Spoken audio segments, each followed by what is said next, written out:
የወያኔ ነጠላ ዜማ ትግራይ ህዝብና ህዋት አንድ ነው የሚለው ቋንቋ መቀሌ ላይ አዳራሽ ሙሉ ሰው ሰብስበህ ብታወራ ወይ የሆነ እንበር ተጋዳ ላይ የሚል ዘፈን ከፍተህ ብትጨፍር ህዝቡ ምንድነው የሚጠቀመው? ማለት ስልጣን የያዘው ፓርቲ አገሪቷን ይመራ የነበረው ህዋት ራሱ ስለሆነ የራሱ በዓል ነው።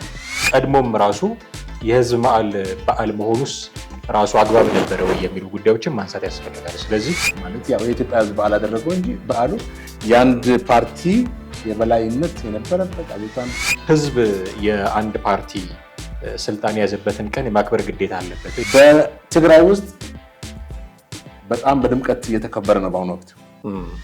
ብልጽግና ወደ ስልጣን ከመጣ በኋላ እንደው ድምቀቱም ቀዝቀዝ ብሎ ተከብሮ ነበር። አሁን ግን ከነጭራሹ የማይከበር በዓል ሆኗል። በከባድ ጦርነት በዚህም በጣም ብዙ ሺህ በጣም በመቶ ሺህ የሚቆጠሩ የትግራይ ወጣቶችን በጦርነቱ አልቀዋል። እንደገና ደግሞ በጣም ብዙ ሰብአዊ ሁማኒታሪያን ክራይሲስ እና ብዙ ኢኮኖሚካል ክራይሲስ ዲቫስቴሽን ብዙ ፖለቲካ ለመረጋጋት የተከሰተበት ክልል ነው።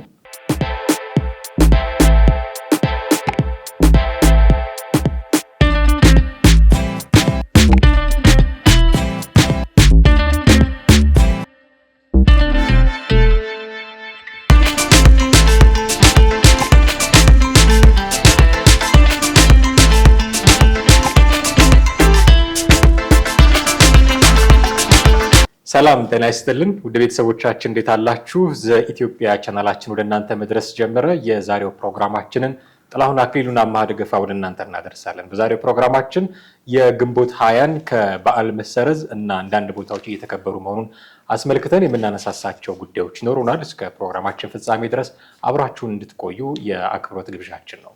ቅሌ እንዴት ነህ? እግዚአብሔር ይመስገን አለን። ሰላም ነው። ግንቦት 20ን አስመልክቶ አንዳንድ ነገሮች ማንሳት ይገባናል በሚል ለማነሳሳት ወደናል። እንግዲህ እንደምታውቀው ግንቦት 20 ኢህአዴግ ደርግን ገርሶ ስልጣን የያዘበት ቀን ነው እና ባለፈው ዓመት ከህዝብ በዓላት እና ሃይማኖታዊና የህዝብ በዓላት የተመለከተ አዋጅ ሲወጣ ከተዘለሉት መካከል አንዱ እሱ ነው እና በጣም ጭቅጭቆች ነበሩ። ትላንትናና ዛሬ ስራ ዝግ ነው ክፍት ነው የሚሉ በርካታ ጭቅጭቆች ነበሩ። አንዳንዶች በእርግጥ መረጃውን ለመስጠት ጥረት ሲያደርጉ እንደነበር አስተውያለሁ። የኢቢሲ ጭምር በማህበራዊ ሚዲያው ላይ ሃይማኖታዊና ህዝባዊ በዓላት እነዚህ ናቸው ብሎ እነሱን ፕሬዘንት ሲያደርግም አስተውያለሁ። ማንሳት ያለብን ጉዳይ እንግዲህ ከህዝብ በዓልነት መሰረዙ አግባብ ነው ወይ የሚል ጉዳይ ማንሳት አለብን ወይስ ቀድሞም ራሱ የህዝብ በዓል መሆኑስ ራሱ አግባብ ነበረ ወይ የሚሉ ጉዳዮችን ማንሳት ያስፈልጋል። ስለዚህ ኢህአዴግ ከገባበት ጊዜ ጀምሮ ላለፉት ዓመታት ከ30 በላይ ለመሆኑ ዓመታት ሲከበር ነበረ። ህዝብ የአንድ ፓርቲ ስልጣን የያዘበትን ቀን የማክበር ግዴታ አለበት ወይ የሚል ጥያቄ ማንሳት ያስፈልገናል። ከዛ ደግሞ ብልጽግና ወደ ስልጣን ከመጣ በኋላ እንደው ድምቀቱም ቀዝቀዝ ብሎ ተከብሮ ነበር። አሁን ግን ከነጭራሹ የማይከበር በዓል ሆኗል እና ይሄስ አግባብ ነው ወይ የሚሉትን እያነሳን እንቀጥል። ትክክል። እንግዲህ ግንቦት 20 34 ዓመታት ማለትም ለ33 አሁን 34ኛ ዓመት አይደለ? ለ27 ዓመት ኢህአዴግ ስልጣን ላይ ያለ በደመቀ ሁኔታ ያው ሲያከበር እንደነበር እናስታውሳለን። መስቀል አደባባይ በጣም በየአቅጣጫው ከወረዳ ከቀበሌም ከተለያዩ ቦታዎች በጣም ብዙ ተሰብስቦ ያከብሩ እንደነበር እናውቃለን። በአዲስ አበባ ብቻ ሳይሆን በክልል ከተሞችም በጣም በመላ ሀገሪቱ ማለት ይቻላል ይከበር እንደነበር እናስታውሳለን። ግንቦት 20 የኢህአዴግ የነፃነት የድል ቀን በሚል በየዓመቱ ሲከበር ነበረ። ለስንት ዓመት? ለ27 ሲደመር ኦልሞስት 6 ዓመት 33 ዓመት ማለት ነው። ይሁንና ዘንድሮ እንግዲህ ለመጀመሪያ ጊዜ ነው ግንቦት 20 የማይከበረው። ማለትም ያው ስራም አለ። በዓሉ በአጠቃላይ ኤክስክሉሲቭ ሆኗል። ኤክስክሉሲቭ ወይም ኤክስክሉሽን ኦር ኢግኖራንስ ተደርጓል ከበዓልነት ማለት ነው። በመሰረቱ በኢትዮጵያ ውስጥ በህግ የተደነገገ በዓል ነው ወይ ብለህ ስትመለከት እንግዲህ እዚህ ጋር አንድ አዋጅ አለ። በ1988 የወጣ ራሱ ኢህአዴግ ስልጣን ላይ ከያዘ በኋላ ግንቦት 20 እንደ በዓል አይደለም የተመዘገበው፣ ሊስት አልተደረገም።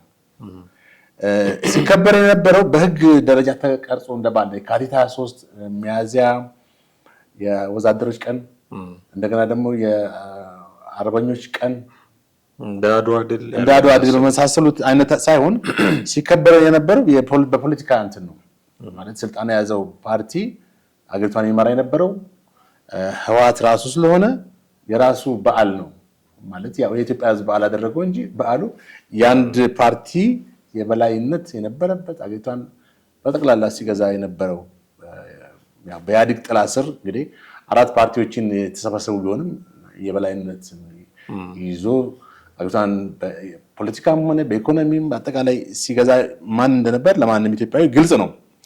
ይሄ እንግዲህ ኦልሞስት ለ27 ዓመት ስልጣን ላይ በነበረበት ሰዓት በደማቅ ሁኔታ ሲከበር እንደነበር እናስታውሳለን። አምባገነኑን የደርግ ሰዓት ገርሰን በጣም ለኢትዮጵያ ብሔር ብሔረሰቦች ነፃነት ጮራ እንዳመጣናል በሚል በሰፊው ሲከበር እንደነበር እናስታውሳለን። ካለፉት ስልጣን ከለቀቀ በኋላ ደግሞ ታስቦ ነበረ። ምንም እንኳን በደማቅ ሁኔታ ባይከበርም ታስቦ ነበር። ቅድም እንዳልኩት በህግ የተጻፈ እንትን ያለ ነገር የለም። በህግ የተቀመጠ ነገር የለም። እንደ አድዋ ድል በዓል እንደ ወዛደሮች በዓል እና የአርበኞች በዓል ተብሎ ሌሎች ሃይማኖታዊ በዓሎች ነገር ግን የፖለቲካ የበላይነት ስለነበረው በፖለቲካ የበላይነቱ ሲያስተዳድር ሲከበር እንደነበረ ነው የሚታወቀው። እንደገና አሁን እንግዲህ በቅርቡ ማለት አምና በ2004 በወጣ የመጨረሻ የአዋጅ የበዓላትና የበዓላት አከባበር ሃይማኖታዊም ሆኑ የህዝባዊ በዓላቶችን በተመለከተ ግንቦት 20ን አላካተተውም። ኤክስክሉዥን ኦር ኢግኖራንስ ተደርጓል።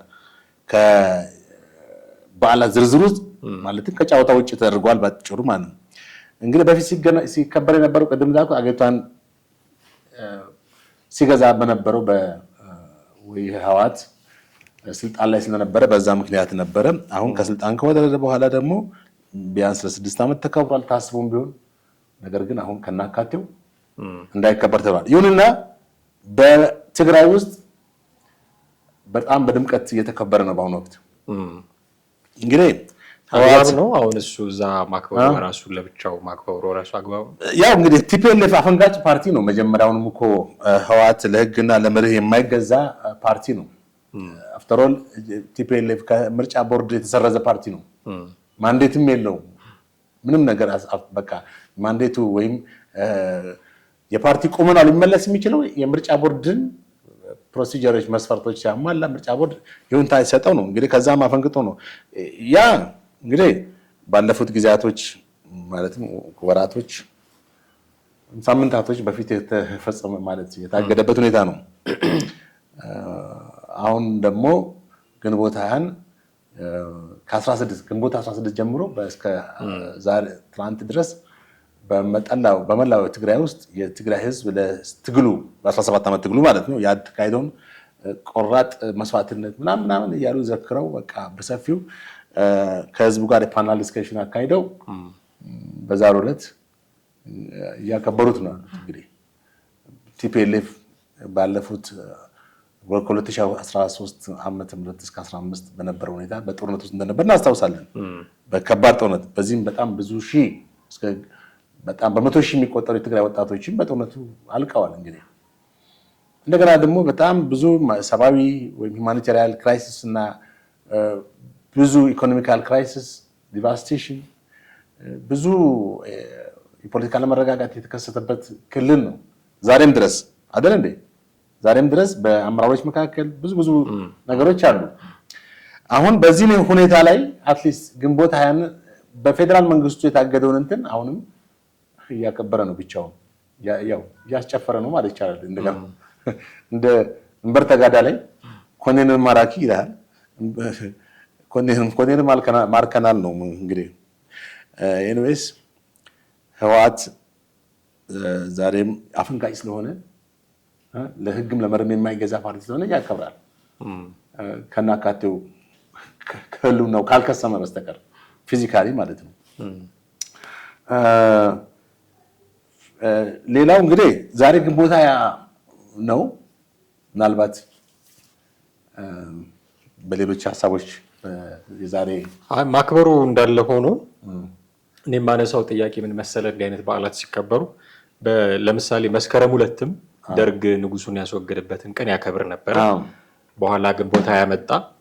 ከዛ ደግሞ መጋቢት 24ም እንደው ስራ ተዘግቶ ምንም ባይልም ግን ታስቦ ይውላል በተለያዩ ፕሮግራሞች። በዓለ ሲመታቸው ነው የጠቅላይ ሚኒስትሩ እንደዚህ የተባለ ታስቦ ይውላል። ምን ያህል አስፈላጊነቱ እንደዚህ አይነት በዓሎች የሚል ጥያቄ ማንሳት ይፈልጋሉ። አሁን ትኩረትህ በዓል ማክበር ላይ መሆን ነበረበት ወይ? በዚህ ጊዜ ለምሳሌ አሁን ያለውን ከረንት ላይ ያለውን ነገር የግንቦት 20 ብንወስድ መቀሌ ላይ አዳራሽ ሙሉ ሰው ሰብስበህ ብታወራ ወይ የሆነ እምበር ተጋዳ ላይ የሚል ዘፈን ከፍተህ ብትጨፍር ህዝቡ ምንድን ነው የሚጠቀመው? ከዚህ ያንተን ሌጋሲ ከማስቀጠል የሆነ ዲስኩርህን ከማስነገር ባለፈ ህዝቡ ከዚህ ምንም የሚጠቀመው ነገር አለ ብዬ አላስብም። ሌሎችም በዓሎች ፓርቲን የሚመለከቱ በዓሎች የፓርቲ ብቻ ሆነው ቢቀሩ ህዝቡ የማይመለከተው በዓል ቢሆን፣ ምክንያቱም እድሜ ልኩን ሊገዛ አይደለም አንድ ፓርቲ ስልጣን ላይ የሚወጣው። ትክክለኛውን ዲሞክራሲ ኤክሰርሳይዝ እያደረግን ነው ካልን የተወሰነች ተርም አለች። እሱ ስልጣን ላይ ወጥቶ አለኝ የሚለውን ፖሊሲ ለማስፈጸም ለሀገር የሚጠቅም ነገር አለኝ የሚለውን ነገር ለማድረግ ነው። 2 ይሁን 3 ተርም ሊመረጥ ይችላል፣ ከዛ ሊሸነፍ ይችላል። ልክ ሜንታሊቲያቸው በቃ ዘላለም እኛንን የምንገዛው አይነት የሚመስል እና ያንን ቀን እየወጡ እንኳን አደረሳችሁ መባባል። እኔ ግንቦት 20 ላይ ደርግ ወድቆ ኢህአዴግ በመግባቱ ምክንያት ኢትዮጵያ ምን አገኘች፣ ምን ተጠቀመች የሚለውን ነው እንጂ ማወቅ የምፈልገው የዛን ቀን ግንቦት 20 ስለሆነ እኛ ፓርቲው ስልጣን ላይ ስለወጣ መከበር አለበት የሚል ለምን አነሳለሁ? መጋቢት 24 ላይ ጠቅላይ ሚኒስትሩ በዓለ ሲመታቸው ነው። በዓለ ሲመታቸውን በጽህፈት ቤታቸው ደረጃ ተሰብስበው ሊያከብሩት ይችላሉ። የኢትዮጵያ ሕዝብ እንኳን አደረሰ እየተባለ በዜናውም በምኑም ማሰራጫ ሁሉ በጣም መረጃዎች እየጎረፉለት እንዴት ነው እንደዛ ሊሆን የሚገባው? መጋቢት 24 ስልጣን የወጡ ጊዜ ጠቅላይ ሚኒስትሩ ያንን ንግግር በጣም ታሪካዊ ንግግር ነው፣ ታስታውሳለህ? ፓርላማ ያደረጉት ያንን ንግግር ካደረጉበት ጊዜ ጀምሮ እስካሁን ድረስ ኢትዮጵያ ውስጥ ምን ለውጥ መጣ? ያ ነው ኮንሰርን የሚያደርገው ህዝቡን። ኑሮ ቀለለለት ወይ? ሰላሙን አገኘ ወይ? እንደፈለገ ወጥቶ እየገባ ነው ወይ? እሱ ነው ኮንሰርን የሚያደርገው እንጂ የእሳቸው በዓለ ሲመት ተከበረ አልተከበረ ህዝቡ ላይ የሚያመጣው ለውጥ የለም። ለሴሚስትሩ ለግንቦት 20 ሌሎች ለምንላቸው እና የፓርቲ በዓል ህዝብ እንዲያከብረው መጠበቅስ ነበረበት። አሁን ብዙዎቹ ጥያቄዎቻቸው ብልጽግና የህወሓትን ቀን ሰረዘ የሚል ነው። ይሄ ጉንጫ አልፋ ክርክር ነው። ለኔ ጥያቄ ውስጥ መግባት ያለበት ጉዳይ ከነጭራሹ የፓርቲ በዓል ለምንድን ነው የህዝብ በዓል የሚሆነው የሚል ጥያቄ አለ። ትክክል። ይሄ አሁን በኢትዮጵያ ታሪክ ከቀዳማዊ ኃይለ ሥላሴ ጀምሮ የማክበር ማለትም ህዝባዊ በዓል ተደርገው ወይም የህዝብ በዓል ተደርገው እንዲከበሩ የሚደረጉበት አለ። ንጉሱ ስልጣን የያዙበትን ብቻም ሳይሆን የራሳቸውን በርዝዴት የልደት ቀናቸው 80 እና 82 በዓል ነበር የሚከበረው። በመላ ኢትዮጵያ በአዲስ ዘመንም ሰፊ ሽፋን ተሰጥቶት ዜና ፍሮንት ፔጅ ላይ ወጥቷል። ይሄ እንግዲህ የምትመለከተው በኢትዮጵያ ውስጥ ስልጣን ላይ ሲወጡ ገዢዎቹ ማለትም የሞናርኪውም ይሁን የደርግ አገዛዝ ወታደራዊ ይሁን ከዛ በኋላ የመጡ የሲቪል አስተዳደሮች ፖለቲካል ሱፐርሜሲስታቸውን የሚያሳዩበት አንዱ ወይም ህዝቡን አንድ የሚያደርጉበት መንገድ ነው። ይሄ ደግሞ ሮንግ አካሄድ ነው። ምክንያቱም የነሱ ወደ ስልጣን መምጣት ሳይሆን ለህዝብ የሚጠቅመው ከስልጣን ከወጡ በኋላ ለህዝብ ምን አደረጉ የሚለው ነው። አሁን ከንጉሱ ቀጥሎ ደርግ ያው በመስከረም 2 ነው እንግዲህ እሳቸው ከስልጣን አስወገደው ሙሉ በሙሉ። ከዛ በፊት ለ6 ወር ነበሩ መሰለኝ ከካቲት ወር ጀምሮ በስልጣን ላይ እንደነበሩ ኋላ ላይ ነው ኦቨርስሮ ያደረገው መስከረም 2 ላይ 1967። ከዛ በኋላ እንግዲህ ከ67 ጀምሮ እስከ 80 እስኪወጣ ድረስ 83 ዓመት ድረስ መስከረም 2 ለ17 ዓመት ተከብሯል። አሁን ደርግ ተሸንፎ ደግሞ ኢህአዴግ በስልጣን ሲመጣ ግንቦት 20 ነው ሲከበር የነበረው። ግንቦት 20 እንግዲህ የብሔር ብሔረሰቦች የነጻነት የእኩልነት የምናምን ወዘተርፈ እንግዲህ ሪያሊቲ ደግሞ ስትመለከተው በኢትዮጵያ ውስጥ የጎሳ ፖለቲካ የብሔር የዘር ፖለቲካ የተጠነሰሰበት በመላ ኢትዮጵያ ተጠንስሶ የተሰራጨበትና በዚህ ምክንያትም ብዙ በመላ ሀገሪቱ ማለት ይቻላል ሰዎች በብሔራቸው በማንነታቸው ምክንያት በዘራቸው ምክንያት ብዙ ጉዳት ደረሰባቸው፣ ጥቃት የደረሰባቸው አንዱ ሌላውን የጎዳበት ከቀያቸው በሰላም ኑሮ የነበሩ ሰዎች የተፈናቀሉበት በወለጋ በአርሲ በአንዳንድ የኦሮሚያ ክልሎች በደቡብ በአርባ ምንጭም በዚህ ይሄ ሳውዝ ቤንች አካባቢ ቤንች ማጂ ዞን እና በሌሎችም በአማራም ክልል በተመሳሳይ በወለጋ እና ብዙ ኢትዮጵያውያን በብሔራቸው ምክንያት በጣም ብዙ ጉዳት ደረሰባቸው በዘር ፖለቲካ የተነሳ ነው። በአርባ ጉጉ በደኑ ኢህአዴግ በጣም የማይረሳ በአማራ ህዝብ ላይ ተካሄዶ ከባድ ጥቃት ነበር፣ የዘር ጭፍጨፋ ጄኖሳይድ። እና ይሄ የዘር ፖለቲካ ያመጣው ጣጣ ነው። ኢህአዴግ ወደ ስልጣን ግንቦት ሃያ እኮ በኢትዮጵያ የዘረኝነት ጥንስ የተጠነሰሰበት ነው። የብሔርተኝነት እንትን የተፈጠረበት ነው። እና ምን አተረፈ ኢትዮጵያ ህዝብ ስትል ኔጋቲቭ ነገሮችን ነው በብዛት የምዘረዝሩ። ከዛ በኢኮኖሚ ደረጃ ምን ተጠቀመ? ኢትዮጵያ ህዝብ በኢህአዴግ ስርዓት ውስጥ በአብዛኛው በጉስቁልና በድህነት የነበረበት ሁኔታ ነው የምትመለከተው።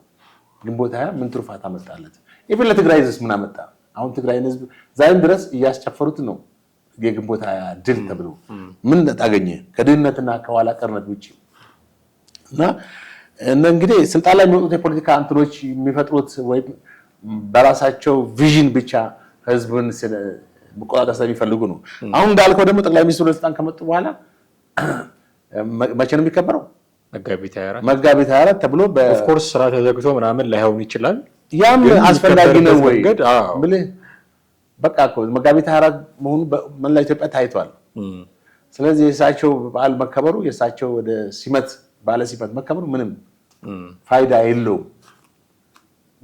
ያው ሌላኛው ግንቦት ሃያ ማለት እኮ ለህዝብ የሚጠቅመው እሱ አይደለም።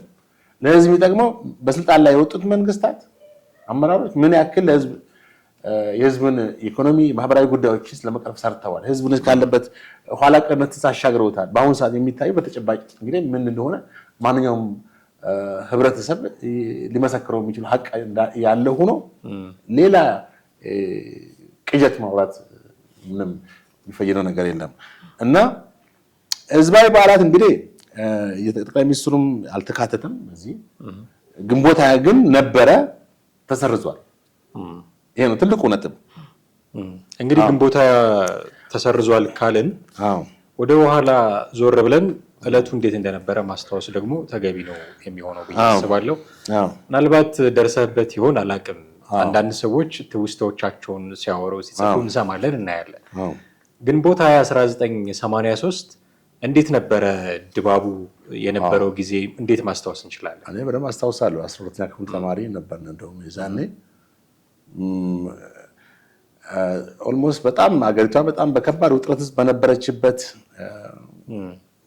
ቲፒኤልኤፍ በርካታ የሰሜን ከትግራይ ክልል ጀምሮ ትግራይን መጀመሪያ ሙሉ በሙሉ ከተቆጣጠረ በኋላ ጎንደርን፣ ጎጃምን፣ ኋላ ላይ ደግሞ ሰሜን ሸዋን፣ አምቦን ለሁለተኛ ጊዜ ነው። መጀመሪያ ይዞት ነበር እኮ መጀመሪያ እንትን ብለውት ነበር የደርግ ሰራዊት።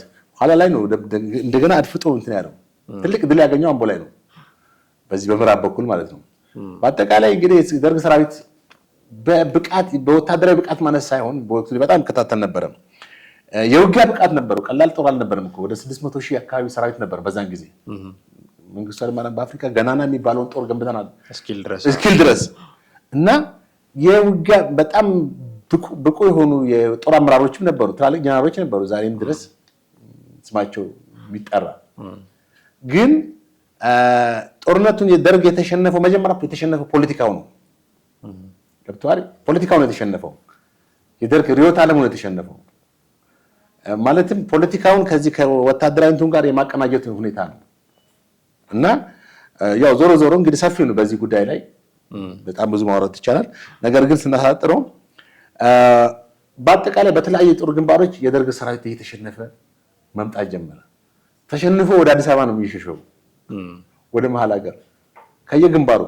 ግንቦት 13 ያው ብዙ ተፎክሮ መጨረሻ ላይ ኮሎኔል መንግስቱ ሀገር ጥሎ ጠፉ ተባለ በኢትዮጵያ ሬዲዮ። እንደውም ምንድነው ስሙ ሞያሌ አይደለም ብላቴ ዩኒቨርሲቲ ተማሪዎችም ዘምተው ነበረ። ብላቴ ዩኒቨርሲቲ ተማሪዎችን ሊጎበኙ ሄዱ ተብሎ በኢትዮጵያ ሬዲዮ 6 ሰዓት ተወራ። በሚቀጥለው ቀን አሁን ማነው ተስፋዬ ገብረ ኪዳን የሀገሪቱ የሪፐብሊኳ ተጣዋቂ ፕሬዚዳንት ተባሉ። እሳቸውም ንግግር አደረጉ። ከዛ የሚገርም እንደውም በወቅቱ መንግስቱ ከሄደ በኋላ የተስፋዎች መንግስት ይባላል። ሌተናንት ጀነራል ተስፋዬ ገብረ ኪዳን የሪፐብሊኩ ፕሬዚዳንት ነው። የአንድ ሳምንት መንግስት ነው። ብዙ ሰው ኢትዮጵያ ውስጥ ለአንድ ሳምንት ጀነራል ተስፋዬ ገብረ ኪዳን የሚባል ሰውዬ ስልጣን እንደያዘ ብዙ ሰው ኮንሲደር አደረገ። ቀኗም ትንሽ ስለሆነ በወቅቱ የነበረ ሰው ያውቀዋል። ኮሎኔል ተስፋዬ ወልደስላሴ ደግሞ የደህንነት ሚኒስትሩ ነው። አቶ ተስፋዬ ዲንቃ የሚባል ጠቅላይ ሚኒስትሩ ነው። ተስፋዬ ዲንቃ ለድርድር ለንደን ሄዱት ናቸው ከነ ስዬ ማነው ከነ መለስ ጋር እዛ ለንደን ላይ ሲደራድሩ ነው። እንግዲህ ሄርማን ኮን መጨረሻ ላይ በሰጡት ውሳኔ ነው አዲስ አበባ እንዲገቡ ግንቦት የተባለው። አቶ ተስፋዬ ታደሰ የሚባሉ ደግሞ የውጭ ጉዳይ ሚኒስትር አሉ። ብርሃኑ ባየስ ነበር ለረጅም ጊዜ ከጣሊያን ኤምባሲ ባለፈው የተፈታው ከጀነራል አዲስ ተድላ ጋር እና ተስፋዬ ታደሰ የሚባሉት የውጭ ጉዳይ ሚኒስትር ተደርጎ ተሾሙ። ደርግ በጣም ቀድሞ የነበሩት አመራሮች ጠቅላላ እንዳለ አስወግዶ በአዲስ ነበር ሲተካካ የነበረው መውደቂያ ላይ እንትኑ ተቀያይሮ ምናምን ሁሉንም በቃ ማን ስልጣን ላይ እንደወጣ ሁሉ የማይታወቅ ሁኔታ ነበር የነበረው። ያው የአንድ መንግስት መውደቂያ ሲደርስ እንደዚህ ነው። ወያኔ እየገሰገሰ ነው አዲስ አበባ። ሰራዊቱ ወደ አዲስ አበባ ከተመ። መላ አዲስ አበባ እንደ መቀነት ታጠረች በህዋት እና የህዋት አጋር ድርጅት ያሁኑ ኦህዴድ ወይንም ኦዴፓ አሁን የኦሮሞ ብልጽግና የናብይ ፓርቲ ባለባቸው የናብይ ዛኔች እንግዲህ እድሜያቸውን የዛኔ ገባ የተባለው እሱ 84 እንግዲህ እና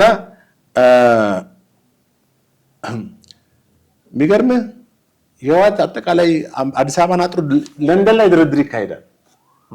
እንግዲህ ኦልሬዲ እኮ ተይዟል፣ 90% ተይዟል። ኢትዮጵያ መላ አዲስ አበባ ሊገቡት በእንትን ነው። አሁን ሀገሪቷ በቃ ወደ ደም መፋሰስ ሊሆን ነው።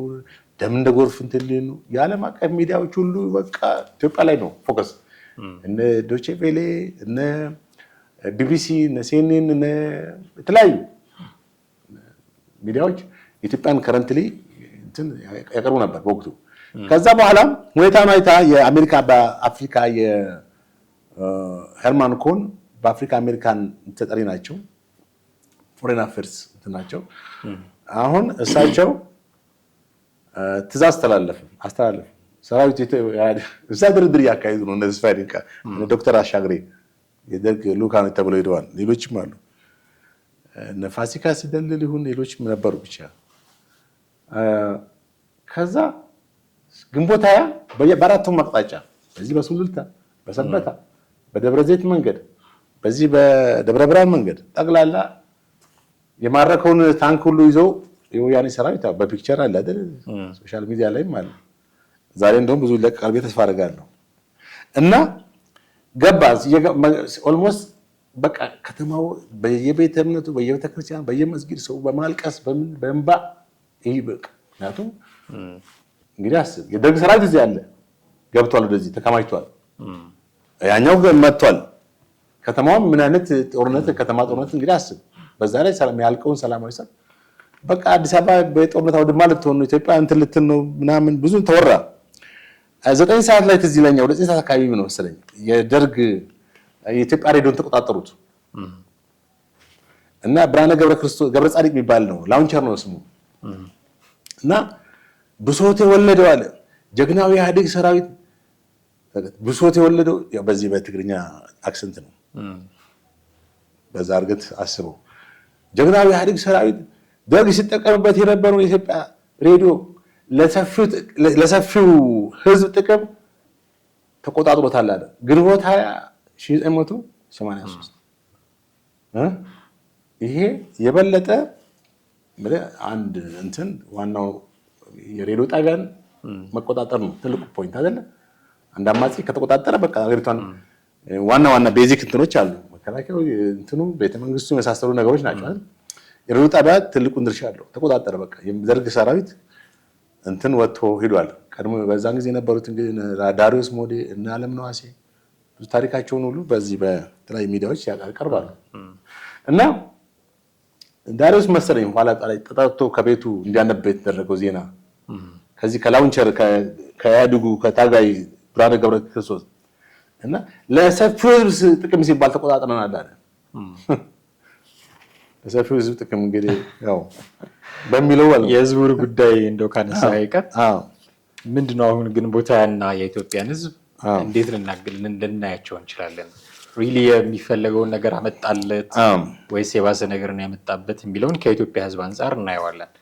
ለትግራይ ሕዝብ ስለራሱ ምን ማለት ነው የግንቦት ሃያ የሚሉትን ጉዳዮች አነሳስተን እናበቃለን።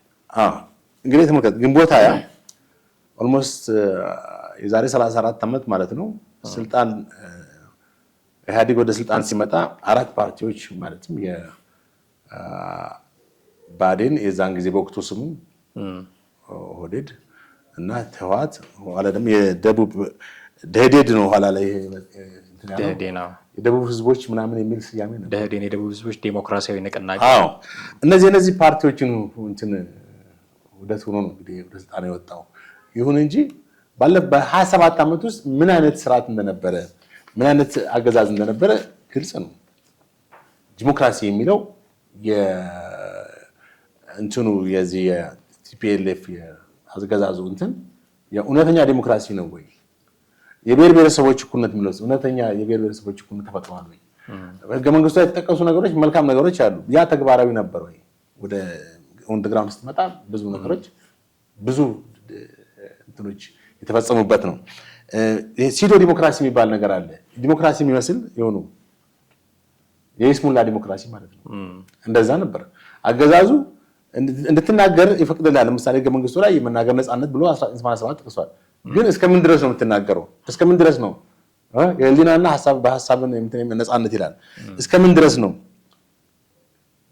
እነሱን እስካልነካ ድረስ ነው። ከነካ ያው ታንኩም ባንኩም በእጃቸው ስለሆነ መሳሪያውም እስር ቤቱም የነሱ ስለሆነ የሚሰሩትን ያውቁታል።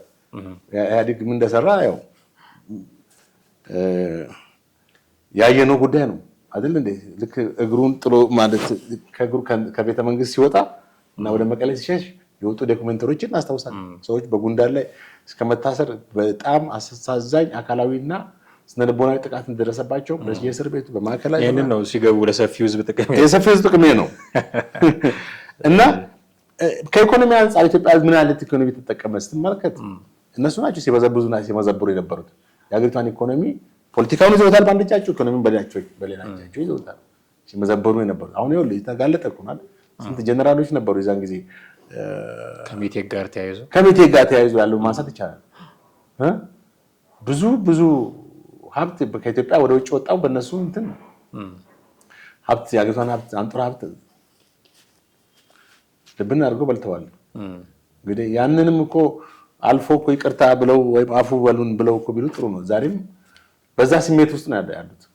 አሁንም በማናለብኝነት ስሜት በዚህ በእልህና እናሸንፋለን ስሜት እንግዲህ ተመልከት። ያ ትምህርት ሊሆናቸው ቢችሉ ብዙ ነገሮች ነበሩ፣ ግን በአንድም ሊጠቀሙ አልቻሉም።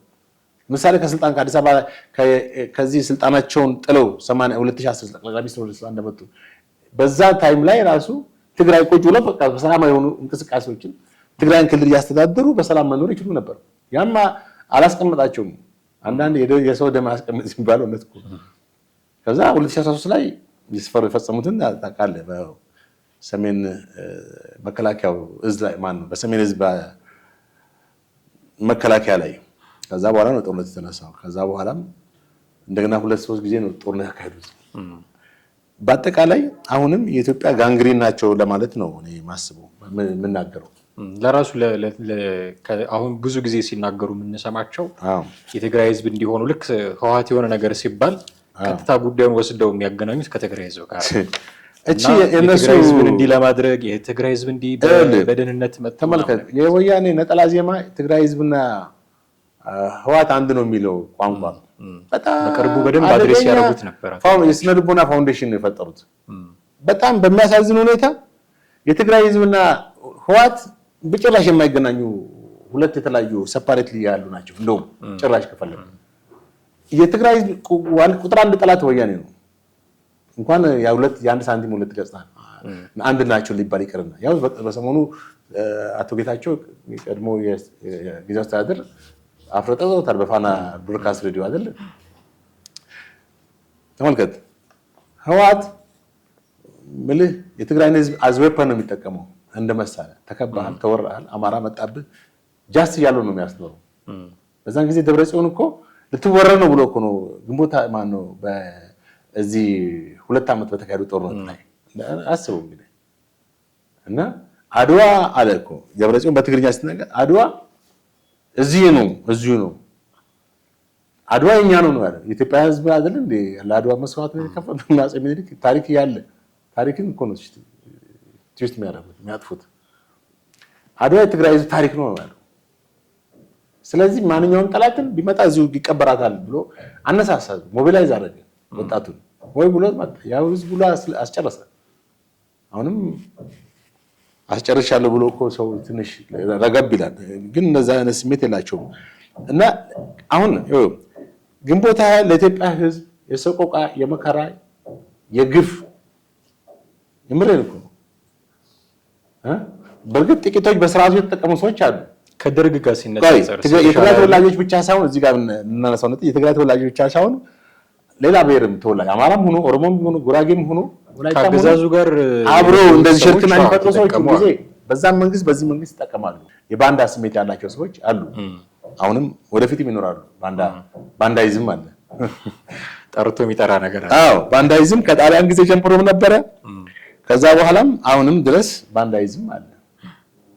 ከባድ ነው። የባንዳ ደግሞ ጠላት አይደለም፣ ኮምፕሊትሊ ወገን መስሎ የሚጎዳ ማለት ነው።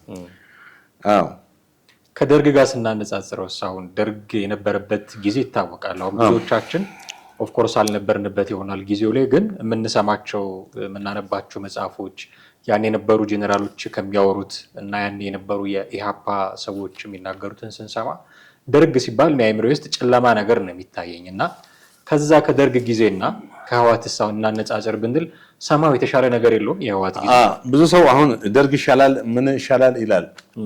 ከኢህአዴግ አሁን ደግሞ ከዚህ ከኢህአዴግ ከብልጽግና ኢህአዴግ ይሻላል ይላል። ያለፈውን ማክበርና ማነቅ ብዙ ሰዎች ልማድ ሆኗል። ደርግ እንግዲህ አንዳንድ የማታነጻጽረው ነገር አለ። ከዝንጀሮ ቆንጆ ትመርጣለህ ላይ ግዛት። ደርግም አትሰማው ልታደንቀው የምታከብረው ነገር አለ። ጥሩ ጎን አለው። መቶ ሴጣን ነው አትልም። የመላክም ዝር እንትን የለውም ተግባር። ስለዚህ በፐርሰንስ ታስቀምጠው በአብዛኛው የትኛው መዝናል ገባ? አምባገነን መንግስት ነበር፣ አፋኝ መንግስት ነበር። እንዴ ብዙ ወጣቶች የተገደሉት እኮ በደርግ ነው። ቀይ ሽብር በሚለው ሽብር የሚባል ነገር ነበር። አናርኪስት፣ ጸረ ቤተኛ፣ ጸረ እንትን በሚል ጸረ የሚለው ራሱ ጎልቶ የወጣበት ታይም ነበር።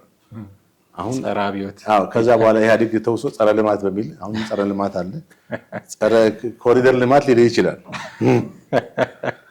ፓርክ ካረክ ነው እኮ እሺ፣ ፓርክ ካረክ ኮሪደር ይቀጣል። መቶ ትራፊክ ኮሪደሩን ተጻረሃል እንዴ? መቼ ሳሩ ላይ ወጣው? ኤኒዌይስ ደርግ ይሻላል ኢህአዴግ ይሻላል። እኔ አንዳንዴ ምልህ ለኢትዮጵያ ህዝብ አሁን ህዝባዊ መንግስት አልመጣም። እንደዛ ነው ማስበው። ነገር ግን አሁን ደርግ ከኢህአዴግ የሚሻልባቸው ነገሮች አሉ። ቢያንስ አገር ወዳድ ነው። ኢትዮጵያ ብሎ ነው የሞተው። አገር ወዳድ ወይ ሞት ብሎ ነው። አገር ወዳድ የሆነ ስርዓት በየመንገዱ ወጣቶች ይገላል እኮ። እሱን እኮ ነው አገሪቷ ማለት እኮ ሰው እኮ ነው። ሰውን እየገደለ አገሪቷን ወዳድ አገር ወዳድ ነው ቢባል በቃ ይሄ እንትን ነው። ጭፍን የሆነ የፖለቲካ አስተሳሰቦች ነበሩ። ሶሻሊዝም ነው የሚከተሉት። ጸረ ካፒታሊዝም ብለው ተነሱ። ከሶቪየት ህብረት የተዋሱት እንትን ከዛ ገጽ አንድን ብቻ መሰለኝ ያነበቡት መጽሐፉን አልጨረሱትም። እሺ ሶሻሊዝም የህብረተሰባዊ እኩልነት ነው የሚለው የነ ስታሊን እና ጆሴፍ ስታሊን የነ ካርል ማርክስ ያን ያክል ሰፓሬት ዲቴል ያየም ሰው ያለ አይመስልም። ብለህ ካድሬ የሚል አብዛኛው የካድሬ እንትን ነበረ አስተሳሰብ ብቻ። ዞሮ ዞሮ በወቅቱ የነበረው የፖለቲካል ስርዓት አድሃሪ ወይንም አድሃሪ የሚለውን አገዛዝ የሚቃወም ኢቭን ከመቃወማቸው የተነሳ ሁለት ቤት ያለው አንድ ንግድ አንድ እንትን መኖሪያ ቤት ያለውን ሰው ሁሉ አንድ ሁለት አለ ብሎ ቀነጥቁት ነበር። ትንሽ ኢኮኖሚካሊ የተሻለ ያለን ሰው ያለውን ንብረት የነጥቁት ነበር። ድሃን እንረዳለን ብለው ሌላውን ዜጋ በጣም ብዙ ችግር ውስጥ ከተዋል። ያልተወረሰበት የከተማ ቤቶች አዋጅ በሚል ምናምን በጣም ብዙ ቤቶች ተወርሷል። ሰዎችን ወንድ ወደ ቁልቁለት ነው የከተተው ደርግ ማለት ነው። ብዙ አምራች የነበሩ ሰዎች ታዋቂ በኢንተርፕረነር የነበሩ ሰዎች እነ ማሞካቻን ሁሉ እኮ ያሰረ ሰው መንግስት እኮ ነው። እና እንደውም እኔ ትችት ሲነሳባቸው የምሰማው የህብረተሰባዊት ኢትዮጵያን እንመሰረታለን በሚል የሶሻሊዝም እንቅስቃሴ ህዝቡን እኩል ሀብታም እናደርጋለን ብለው እኩል ድሃ አደረጉት የሚል አነጋገር ሁሉ ተሬድባቸዋል። የሚገርም ደርግ ያው አብዛኛው ጭቁን ህዝቦች የቆመ መንግስት ተደርጎ የታሰበው ሌላውስ ዜጋ አይደል እንዴ? ሁሌ ጭቁን እያልን ነው እንደምንጮህ ገብቷል። ሞር እኔ አሁን ሀገራቸውን ይወዱ ነበር ከሚለው ይልቅ ስልጣናቸውን የሚወዱ ባለስልጣናት መጀመሪያ አብዮት እኮ የደርግም አይደለም እኮ የተማሪዎችን ንቅናቄ ወታደሩ የገበሬዎች አመፅ ተነሳ። ከዛ በኋላ የተማሪዎች ምናምን የመምህራንን መሰለኝ ታክሲ ሹፌሮች ቦክስ በንጉሱ ላይ በዘዳዊ አገዛዝ ላይ ይሄ ተነሳ። ከዛ በኋላ አገሪቷ ወደ አለመረጋጋት ስትገባ ደርግ ከየጦር ሰራዊቱ መጡና ከዛ እዚህ ምንድን ነው ስሙ መሻለ ከአራተኛ ክፍለ ጦር ይባል ነበር ቦታ ላይ ተሰባሰቡ ይላል። ሻለቃ ማዕረግ በታች ያሉ መኮንኖች ማለት ማድረግ ያላቸው ጦር ሰራዊት አባላት ሁሉ ከየጦር ሰራዊቱ አየር ከምድር ጦር ከምናምን ሆርሱ ከሐረር ከዛ መንግስቱ ከዛ ከሐረር አካባቢ ክፍለ ጦር መሰለኝ የመጣው ተሰባሰቡ ብቻ ኮሚቴ የሚል እንትን አቋቋሙ። ኮሚቴ እንግሊዝኛ ነው ደርግ ወደሚለው ደርግ ያው ኮሚቴ ማለት ነው አይደል? አዎ። ከዛ በኋላ ተሰባስበው እነ ደብላዴሳ ምናምን ሄደው ንጉሱን ያወርደው ይላል ታሪክ። እነዛን ሰዎች ባለስልጣናቱን በአንድ ቀን የገደሏቸው እጃቸውን እያወጡ በድምፅ በልጫ ሲገድሉ የነበሩ ሰዎች አሁን አጋጣሚ አይተው ከሆነ አላውቅም፣ ከዚህ ከመስቀል አደባባይ ወደ ቦሌ መንገድ ጫፍ ላይ የቀይ ሽብር ሰማዕታት መታሰቢያ ሙዚየም አለ። ታዲያ እዛ ገብተህ ፎቶዎችን ያሉ ነገሮችን ብታይ አይቻለሁ እንደ እኔ በጣም ምርመራ የሚያደርጉባቸው መሳሪያዎች አሁን ከዛ በኋላ በኢህአዴግ ጊዜ አልነበሩም ማለት አይደለም፣ ግን በደርግ ጊዜም ነበሩ። ሀገር ወዳድ ነው የደርግ ስርዓት ሲባል በእርግጥ ወታደሩ ለሀገሩ የከፈለውን መስዋዕትነት የምታሳንሰው አይደለም። ከዚያድ ባሬ ሶማሊያም ጋር ይሁን ከሻቢያም ከህዋትም ጋር ይሁን የከፈላቸው መስዋዕትነቶች አሉ። ግን አመራር ላይ የነበሩት ሰዎች ሀገራቸውን ይወዱ ነበር ወይ ብሎ ቢጠየቅ ብዙ ሰው እንደዛ ነው ኤክስኪውዝ የሚያደርገው ሀገራቸውን ይወዳሉ ብሎ። ግን እንደዛ ሲያደርጉ የነበሩ ሰዎች እንዴት ሀገራቸውን ወደዱ ሊባል ይችላል? እና ከህዋት ጋር ሲነጻጸሩ ሁሉ ጊዜ አይ እነሱ አትሊስት ሀገራቸውን ይወዳሉ የሚል እንትን ነው የሚመጣው። ብዙ ሰው እንደዛ ነው የሚለው። ደርግ ሀገር ወዳድ ነው ምናምን። ሀገር ማለት መሬቱን እኮ አይደለም እኮ ሰው ነው፣ ሰው ዛፉና ቅጠሉ አይደለም። ሀገር ማለት ሰው ነው አይደል? ዛፎቹ በእርግጥ በሀገር ውስጥ ያሉ ናቸው፣ በመልክዓ ምድር ውስጥ ያሉ ነገሮች ናቸው መሬቱ። ነገር ግን ሀገር ማለት ቀዳሚ በመጀመሪያ የምትወስደው ሰውን ሰብአዊ ፍጡሩን ነው። ደርግ እንግዲህ በተቃውሙት ላይ አናርኪስት፣ ጸረ አብዮተኛ፣ የፍየል ወጠጤ ምናምን ብዙ ትዝ ይለኛል። ዛኔ ጩጬ ነበርኩ። በአንዳንድ ጸረ አብዮተኞች ላይ አብዮታዊ እርምጃ ወስደናል ብሎ ማታ በዜና ይነገራል። ሰው ተገደለ፣ 59 ሰው 60 ሰው ምናምን የሆነ ቦታ ላይ የጥይት ከፍለ ነው አስክሬን ተወስዶ እንግዲህ ዛሬ ድረስ በጣም ብዙ ልጆቻቸውን ያጡ ብዙ ቤተሰቦቻቸውን ያጡ ሰዎች ሰው እኮ በእንትን የሚደፋበት ታይም ነበረ። አሁን ደርግ እንግዲህ እናት ሀገር ወይ ሞት ስላለ ኤርትራን አናስደፍርም፣ ኤርትራ ማለት አንገት ማለት ነው፣ አንገት ካልቆረጠ ሰው አይኖርም በሚል ፕሮፓጋንዳ ይነፋ ነበር ዛን ጊዜ። በእርግጥ ትክክል ነው። ለሀገር አንድነት ታግሏል፣ እየኖርን ነው። ለሀገር አንድነት ታግሏል። እሱ እንኳን የሚካድ አይደለም። ብዙ ቅድም እንዳልኩት ነው። መቶ ሰይጣን ነው አትልም። የሆነ የመላክነት የመልካምነት በጎ እንትን አለው። ግን መሬት ላይ ያለው ነገር ስታነጻጽር ጥሌ አሁን ኢህአዴግ ኢትዮጵያን ከተቆጣጠረ በኋላ ችግር የለም፣ በጣም በርካታ ችግሮች አሉ። ግን ሰምሃው ሪሌቲቭሊ ከደርግ ጋር ሲነጻጸር የተወሰነ ጊዜ ሰላም የነበረበት ጊዜ ነበረ ብለን ማለት እንችላለን። ሁለቱም ሲሚላሪቲያቸው ምንድን ነው? ስልጣናቸውን ጋር ከመጣ ሁለቱም ያጠፉዋል።